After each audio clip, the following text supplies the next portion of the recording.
Nah, untuk soal yang kedua, soalnya hampir sama dengan soal yang pertama, yaitu seseorang ingin menunjukkan rentang waktu berlari pria tidak sama dengan wanita. Tapi di sini bedanya, keterangannya adalah jika diasumsikan populasinya normal dan variansinya tidak diketahui, kemudian variansinya tidak sama, bagaimana kesimpulan penelitiannya? Jadi bedanya itu ya.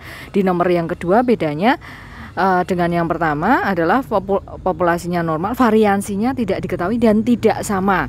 Kalau yang nomor satu kan variansi tidak diketahui dan sama, ya. Kalau yang nomor dua variansinya tidak diketahui dan tidak sama. Nah, berikut penyelesaiannya. Nah, selanjutnya kita ke pembahasan soal yang kedua. Soal yang kedua sama persis seperti soal yang pertama, tapi kalian lihat yang di bawah ya, informasi yang diberikan adalah populasi normal, variansinya tidak diketahui, dan variansinya tidak sama. Artinya kalau seperti ini kita menggunakan rumus yang uji statistik yang kedua. Nah, sebelum menentukan itu kita harus kembali ke prosedur uji hipotesis. Maka kita harus misalkan terlebih dahulu μ1 nya tadi sama persis seperti yang pertama, kemudian H0 H1 nya juga sama ya, karena soalnya kan sama. Tapi bedanya di sini statistik uji yang digunakan beda dengan yang pertama ya. Statistik uji yang digunakan untuk yang nomor 2 adalah seperti ini. X bar 1 dikurang X bar 2 dikurang D0 per akar ini ya. Oke, nah sekarang kita langkah yang keempat adalah kita hitung, melakukan suatu perhitungan. Nah, perhitungannya seperti apa? Perhitungan. Oke, T hitungnya adalah T hitung. Maka kita masukkan ini ya, rumusnya sesuai dengan rumusnya. Karena X bar 1 tadi sudah kita hitung, X bar 2 juga sudah kita hitung di soal yang pertama, kita tidak perlu hitung kembali ya, karena soalnya persis sama. Maka kita tinggal masukkan, yaitu X bar 1 nya adalah 73 dikurang 55, D0 nya 0 ya, karena tidak di soal tidak dibicarakan selisihnya. Kemudian di sini akar S1 kuadrannya tadi juga sudah kita hitung 10,29, ini kita kuadratkan per N1 nya sudah diketahui 7 plus S2 nya tadi sudah kita hitung ya 7,905, kita kuadratkan per 5. Nah sekarang kita tinggal melakukan proses perhitungan. Ini 73 dikurang 55 kan 18 dibagi dengan akarnya tetap dulu ya. Di sini kita selesaikan dulu 10,29 kuadrat itu kan 105,8841 per 7 plus 7,9 kuadrat itu 50,339025 per 5. Oke. Nah setelah itu kita hitung, sehingga di sini sama dengan 8 per akar. Ini kita bagi dulu ya, 105, ini dibagi dengan 7. Hasilnya adalah 15,1263 ditambah dengan 50, sekian dibagi 5. Hasilnya adalah 10,068 sama dengan 18 per akar. Nah ini kita jumlahkan terlebih dahulu. Hasilnya adalah 25,1943 per 18 per akar. Ini kita hitung dulu akar 25, ini adalah 5,019. Nah sekarang kita tinggal bagi 18 dibagi ini, hasilnya 3,58 ya. Maka T hitungnya adalah 3,58. Nah langkah selanjutnya adalah menentukan daerah kritisnya. Langkah yang kelima adalah daerah kritis.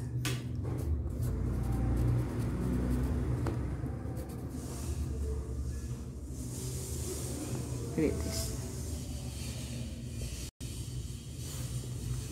Nah, untuk menentukan daerah kritis kita mencari T tabelnya, karena di situ tadi adalah tidak sama ya, tidak sama dengan hipotesis pertamanya kan tidak sama dengan, artinya kan tutel.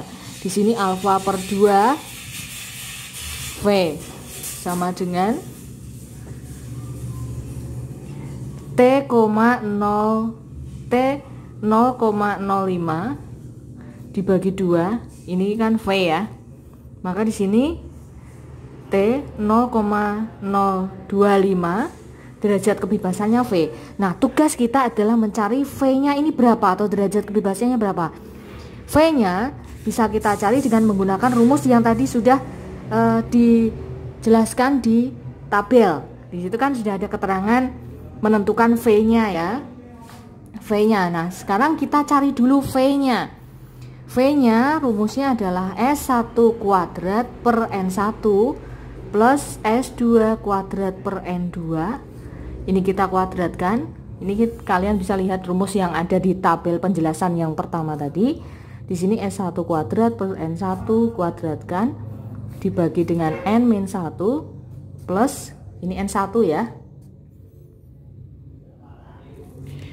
Plus S2 kuadrat per N2 per kuadratkan per N2 min 1.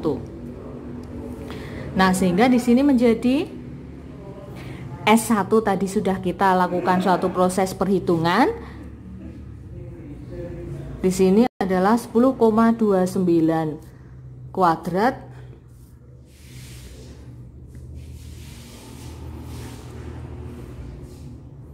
per 7 plus 7,905 kuadrat per 5. Ini kita kuadratkan ya sesuai dengan rumusnya. Ini kan S1 kuadrat per ini dikuadratkan ya, per dibagi dengan 10,29 per 7. Ini kita kuadratkan per 7 min 1 plus 7,905 kuadrat per 5. Ini juga kita kuadratkan ya, sesuai dengan rumusnya. Kita tinggal menempatkan saja rumusnya, sehingga ini kita selesaikan dulu. 10,29 kuadrat itu kan 105,8841 per 7 plus ini juga kita kuadratkan dulu ya, 50,339025 per 5. Ini masih, jadi kalian itu masih menyelesaikannya satu-satu ya. Kuadrat per ini kita selesaikan dulu. 10,29 kuadrat tadi berapa? Ini hasilnya kan 105,8841 per 7. Ini kita kuadratkan. Terus kemudian masih per 6 ya. 7 min 1 ditambah dengan 50,339025. Ini kuadrat per 5 gini ya, dibagi dengan 4 ya. Ini menyelesaikannya satu-satu ya. Oke, ini kan dibaginya besar gini ya. Sehingga hasilnya, nah kita hitung dulu ya. Ini 105, ini dibagi dengan 7, maka 15,1263 ditambah 50, sekian dibagi 5. Ini hasilnya adalah 10,067805. Ini masih harus kita kuadratkan dibagi dengan ini, kita 105,8841 kita bagi dulu. Hasilnya adalah 15,1263 dikuadratkan.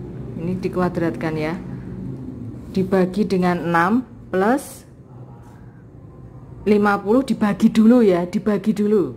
Sehingga 10,067805 kuadrat per 4. Oke. Nah, ini kita jumlahkan dulu.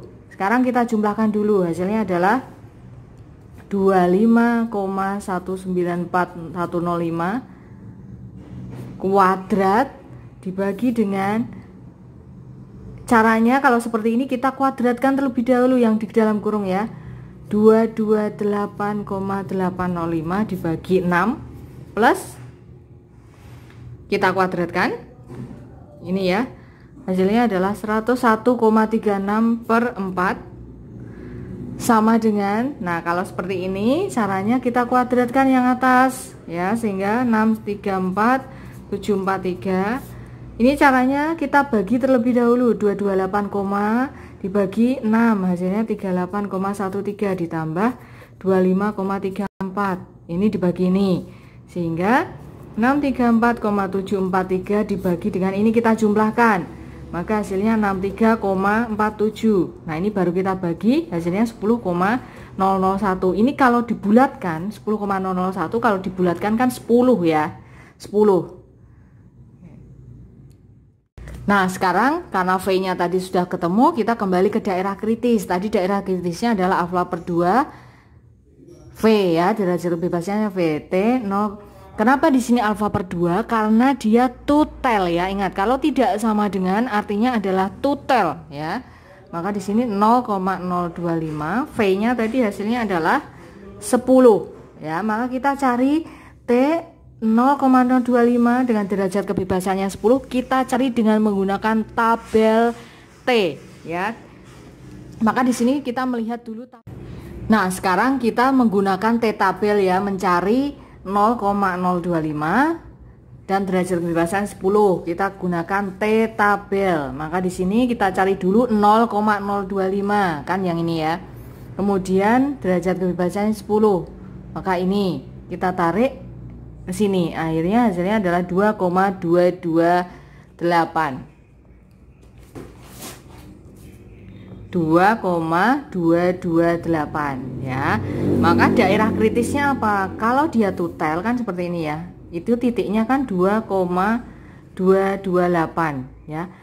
Bisa lebih dari ya, bisa kurang dari. Maka di sini kalau kurang kan negatif 2,28 ya. Maka daerah kritisnya adalah T, di mana T-nya kurang dari, kalau ke sini kan kurang, yang diarsir ini ya daerah kritisnya ya, kurang dari negatif 2,228 atau T-nya lebih dari 2,228.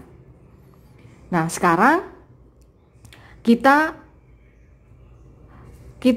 lihat tadi T hitungnya itu masuk di mana? Masuk di 2, di daerah yang diarsir atau tidak. Karena T hitungnya tadi kan hasilnya ini ya, T hitungnya kan 3,58. Nah, sekarang kita cari 3,58 itu masuknya di daerah yang mana, yang diarsir atau yang tidak. 3,58 kan yang masuk yang diarsir. Kenapa? Karena dia lebih dari 2,228 ya. Maka keputusan ujinya apa? Keputusan ujinya, karena T hitung masuk daerah yang diarsir, artinya H0 ditolak ya, karena yang diarsir itu adalah daerah penolakan H0. Sehingga kesimpulannya apa? Kesimpulannya adalah rentang waktu berlari wanita tidak sama dengan rentang waktu berlari pria, gitu ya. Jadi kesimpulannya untuk nomor 2, rentang waktu wanita berlari wanita tidak sama dengan rentang waktu berlari pria, seperti itu. Oke, kita lanjut ke nomor 3. Di nomor 3 ini seseorang ingin meneliti efek senam terhadap penurunan berat badan. Diambillah 8 sampel secara acak ya. Kemudian Di bawah diberikan suatu tabel, yaitu berat badan sebelum senam dan setelah rutin senam. Itu ada tabelnya. Nah, sekarang kalau yang nomor 3 ini, itu kalian lihat bahwa data yang ada di tabel itu adalah data yang berpasangan. Kenapa berpasangan? Karena di situ kita sediakan data sebelum dan sesudah. Kita butuh data sebelum dan sudah, makanya dia dikatakan data berpasangan. Maka untuk menyelesaikan kita gunakan uji statistik yang ketiga. Nah, ini penyelesaiannya ya.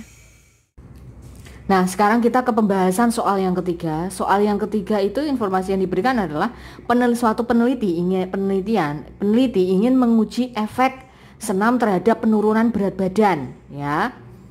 Maka kemudian peneliti tersebut memperoleh data. Jadi ada suatu data berat badan sebelum senam dan setelah senam, ya. Misalkan di sini sebelum senam Y, misalkan setelah senam adalah X, ya. Ini berat badannya, ya. Data berat badan. Peneliti tersebut mengambil sampel 8 orang untuk diuji. Nah, sekarang langkah penyelesaiannya apa? Seperti biasa, maka langkah pertama adalah kalian harus bisa menentukan hipotesisnya terlebih dahulu. Ya, langkah pertama adalah tentukan hipotesisnya terlebih dahulu, H0 dan H1-nya. Nah, karena di situ peneliti ingin apakah efek senam itu menurunkan berat badan atau tidak. Misalkan di sini mu1 saya misalkan dulu ya. mu1 misal mu1 adalah berat badan setelah senam.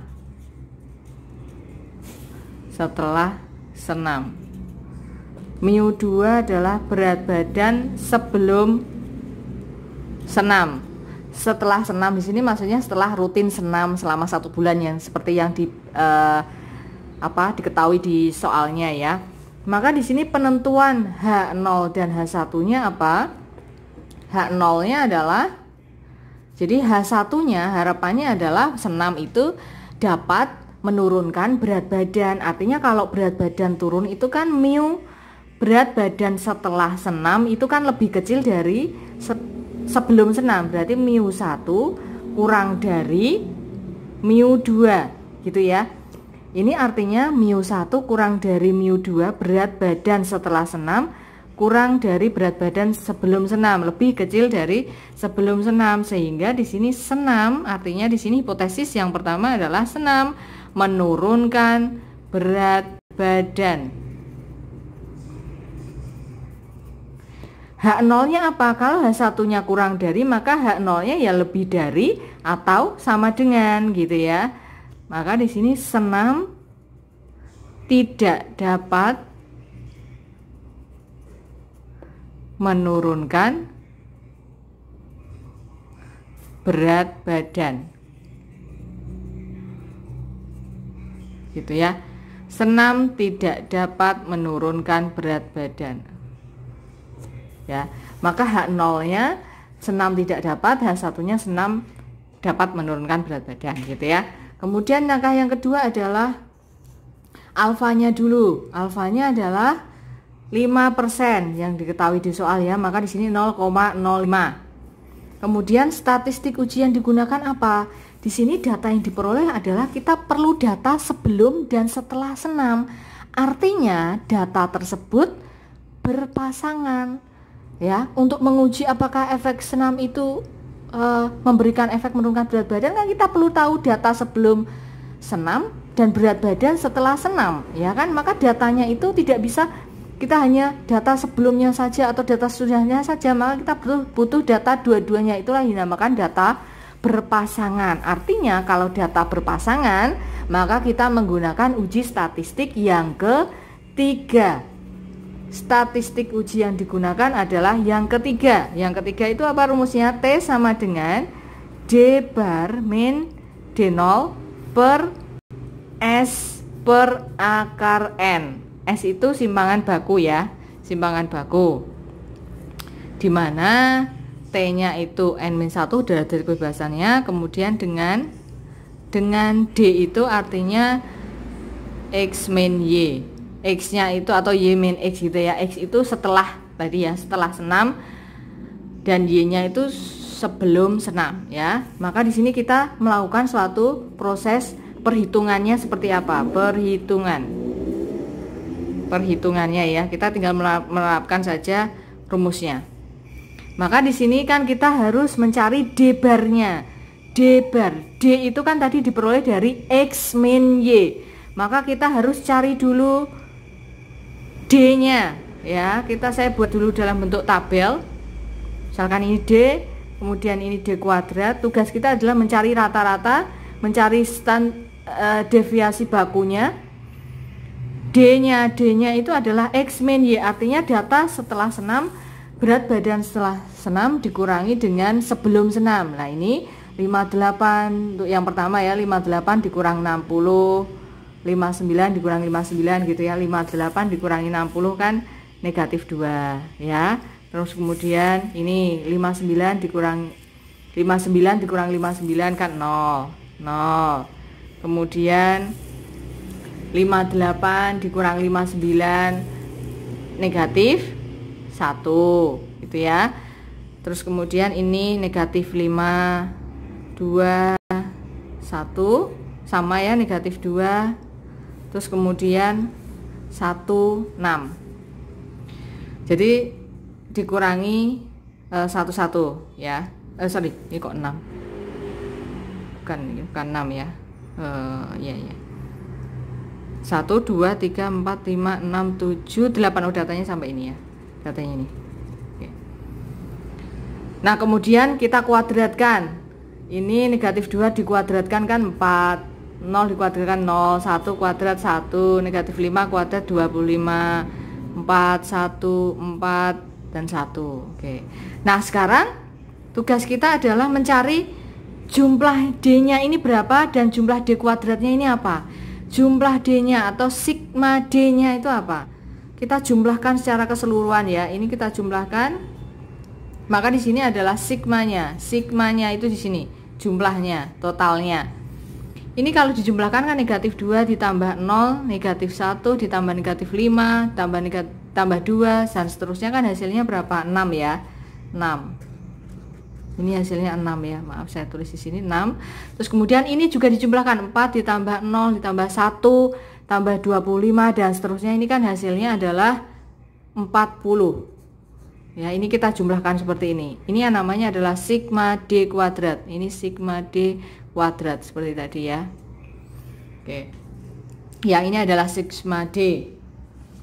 Nah, setelah itu baru kita cari D-nya. Rumusnya D bar adalah sigma D dibagi dengan N.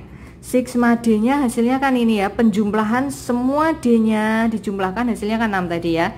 6 dibagi dengan semua N-nya, sampel yang diambil 8. 6 dibagi 8 hasilnya adalah maaf, ini kalau dijumlahkan negatif 2 dan seterusnya, ini negatif 6 ya. Negatif 6. Negatif 2 ditambah 0 negatif 2. Negatif 2 ditambah negatif 1 negatif 3. Negatif 3 ditambah negatif 5 kan negatif 8. Ditambah 2 negatif 6. Negatif 6 ditambah 1 negatif 5. Negatif 5.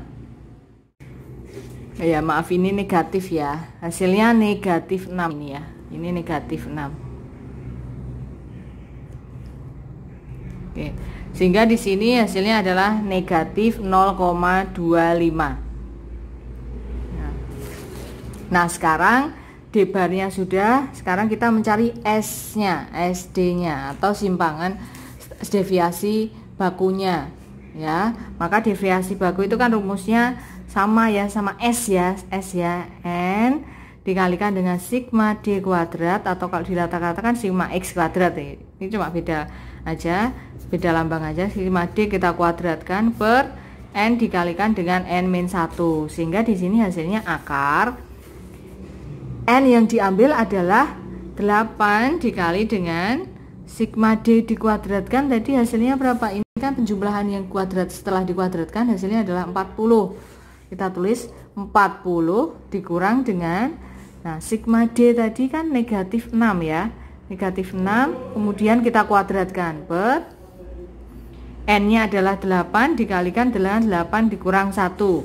Sehingga di sini hasilnya akar, ini kita hitung dulu ya, 8 dikali 40 kan 320. Dikurang 6, negatif 6 kuadrat kan 36. Dibagi dengan 8 dikali 7. Ya. Sama dengan akar 320 dikurangi 36. Hasilnya adalah 284 dibagi 56. Sehingga di sini hasilnya akar 284 dibagi 56 itu adalah 5,67. Baru kita akarkan, hasilnya adalah 2,25 ya. 2,25 kita sudah berhasil menemukan SD-nya. Nah, sekarang kita tinggal memasukkan ke dalam rumusnya tadi T hitung. Rumusnya adalah D bar min D0 per SD per akar N atau deviasi baku. D barnya tadi apa? D barnya tadi kan sudah kita hitung, hasilnya negatif 0,75 negatif 0,75 ya. Ini tadi negatif 0, oh ya, ini negatif 6 dibagi 8, ini 0,75 ya, maaf ya, salah hitung ya. 0,75 negatif 0,75 dikurang dengan 0. Kenapa di sini 0? Karena tidak dibicarakan di 0-nya ya. Per S-nya. S-nya tadi sudah kita hitung, simpangan bakunya hasilnya adalah ini ya, 2,25. 2,25 dibagi dengan akar N-nya adalah 8. Nah, sekarang negatif 0,75 dikurang 0 kan negatif 0,75 tetap ya, dibagi dengan 2,25 akar 8. Ini kalau dihitung itu kan hasilnya 2,83 ya. Sehingga di sini hasilnya sama dengan negatif 0,75 dibagi dengan, ini kalian selesaikan dulu, negatif 2,25 dibagi 2,83 itu kan kalian hitung dulu 0,795. Nah, ini baru dibagi sehingga hasilnya adalah negatif 0,943. Ini adalah T hitungnya. T hitungnya. Ya, T hitungnya. Oke, nah sekarang setelah itu kita mencari apa? Daerah kritisnya.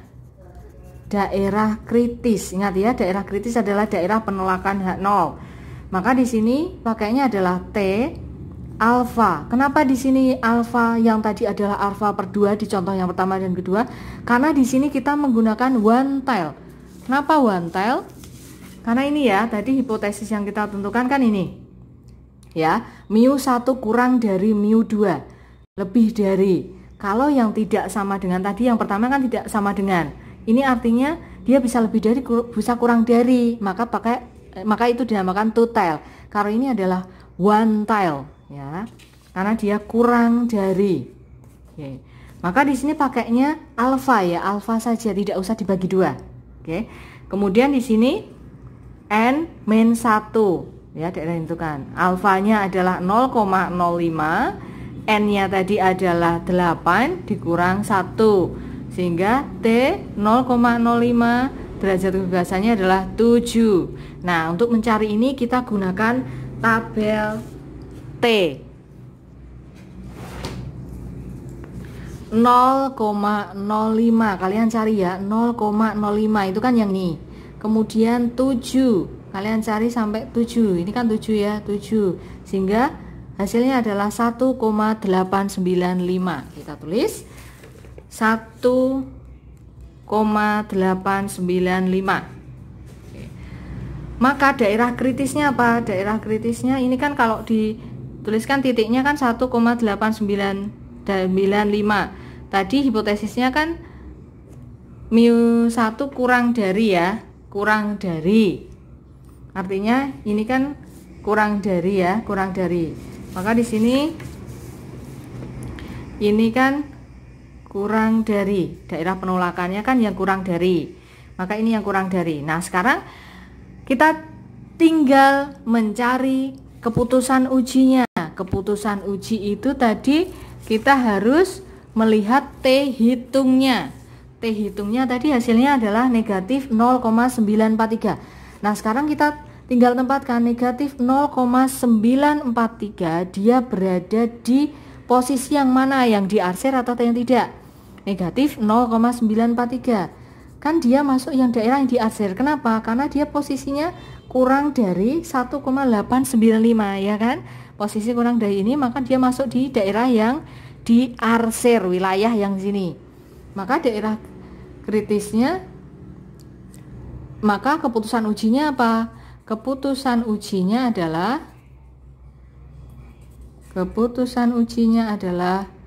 H0 ditolak apa diterima? Keputusan ujinya adalah H0 ditolak. Ya, karena dia masuk dalam wilayah yang diarsir. Sehingga kesimpulannya apa? Kesimpulan tadi H0-nya kan ini ya, H0-nya ini. Senam tidak dapat menurunkan berat badan. Kalau H0 ditolak, artinya yang diterima apa? Yang diterima adalah H1. Maka kesimpulannya adalah senam dapat menurunkan berat badan. Gitu ya. Senam dapat menurunkan berat badan. Gitu ya.